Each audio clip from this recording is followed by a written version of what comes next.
Presiden Venezuela Nicolas Maduro pada Senin kemarin memuji Komisaris Tinggi HAM PBB Volker Turk atas kritiknya terhadap serangan udara Amerika Serikat di Amerika Selatan pada Jumat kemarin.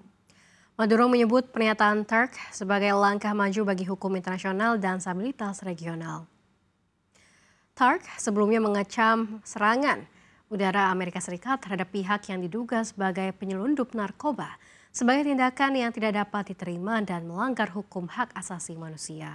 Maduro dalam program mingguannya mengatakan bahwa pernyataan Turk merupakan perubahan yang disambut baik dan bahwa dunia membutuhkan seorang pejabat HAM yang membela norma-norma internasional serta menentang kejahatan yang mengancam kawasan Karibia. Pada bulan Juli, Majelis Nasional Venezuela yang bersekutu dengan pemerintah secara bulat menyatakan Volker Turk sebagai persona non grata setelah ia secara terbuka mengecam apa yang disebutnya sebagai penahanan sewenang-wenang, penghilangan paksa, dan pelanggaran HAM lainnya di negara Amerika Selatan tersebut.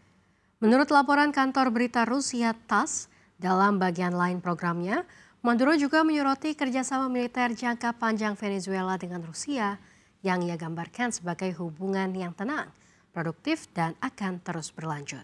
Sementara itu, Kremlin pada Sabtu 1 November menyerukan ketenangan dalam hubungan Venezuela-AS.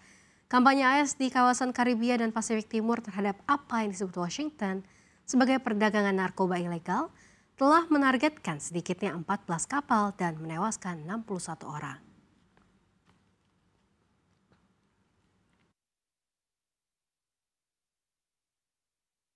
Esta semana pasada hubo una declaración de Volker Turk, alto comisionado de Derechos Humanos, al cual hemos criticado mucho nosotros de Venezuela. Ha hecho una declaración de verdad feliz de Volker Turk. Hay que reconocer en justicia que ha puesto los puntos sobre las IES y nos parece un avance importante. Ese es el Volker Turk. Ese es el alto comisionado de derechos humanos que necesitan los pueblos del mundo. Con ese Volker Turk vale la pena hablar y entenderse. Un hombre que defienda el derecho internacional, los derechos humanos y esté en contra de crímenes como estos, que amenazan la vida de los pueblos del Caribe, pero amenazan lo más grave, la paz, la estabilidad de nuestra región. Our position remains clear. Reopen the government. Let's stand by our hardworking federal civil servants. Let's find a bipartisan path forward to enacting a spending agreement that actually lowers costs, because the cost of living in America is too high. This country is far too expensive. Donald Trump and his tariffs are making things worse, not better. And anything that we do, any path that we find to move forward, has to decisively address the Republican health care crisis. Thank you, everyone.